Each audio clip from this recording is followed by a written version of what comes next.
Рахмат, Дастан Артисбекович. Эгемендиктин ээлине отурганыбызга 28 жыл болуптур. Бирок бизде 30 өкмөт иштеп атат да. Анан орточо эсеп менен алып көрсөк, ар бир өкмөт Кыргызстанда 9 ай иштейт экен. Биздин азыркы өкмөт да 9 айда иштеп атат да. Анан ар бир өкмөттүн өзүнүн мөөнөтү болот, анан эл тарабынан берген дөөлөтү болот. Мындайча айтканда аты болот. Маселен, Данияр Үсеновдун өкмөтүн ак жолчу өкмөт деп койгон, Орозо Исакованын өкмөтүн убактылуу өкмөт деп, андан кийин келген Муралиевдин өкмөтүн техникалык өкмөт, Бабановдун өкмөтүн коалициялык өкмөт, Сапар Исаковдукун технократтык өкмөт деп койгон да. Азыркы өкмөттүн дагы жаңы ат коюлду, жаңы ат коюлганда бат коюлду, түкүрүк өкмөт деген ат коюлду да. Эчен бир жылдардан кийин эки киши эстей албай калса, бири-биринен сураса, баягы өкмөтчү баягы, кайсы десе баягы насыбайчыга налог салган түкүрүк өкмөт деп айтат.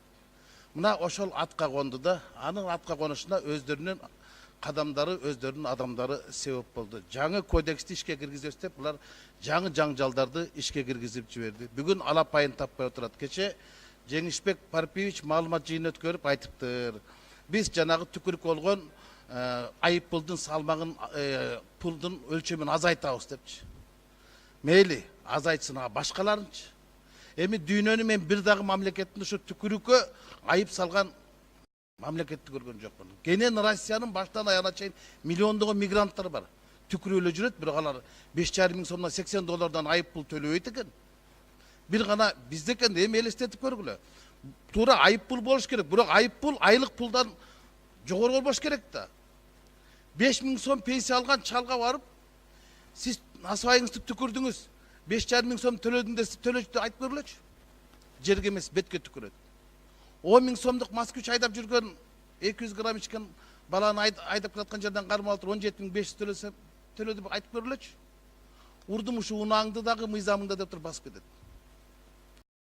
Бул теңсиздик да. Ушуну карабай өкмөт кайсы жакта карап жүрдү. Анан эми азыр жамачылап, самачылап бул жакка алып келген аттырда. Алып келе турган болсо жана жолдо жүрүү эрежелерин дагы кайтадан алып келсин. Бузуулар кодексин. Эми карап көрсөңүздөр, Бишкекте кур тагынбасаң 1000 сом айып экен, айылдагыларга 3000 сом айып экен. Бул кандай? Карапайым калктын каны чөбүспү? 3 коргондо 3000 сом, Бишкекте 1000 сом. Эмне деген? Эми жанагы мас болуп айдаганда наркологический диспансерге баш тартсаң 5,5 миң болчу, эми аны кайта 17,500ге көтөрүптүр да. Булардын баардыгы ушу жанагы биз ушул мыйзамга көнүшүбүз керек дейт да. Биринчи элге 30 миң сом айлык бергиле, анан 10 миң сом айып салгыла.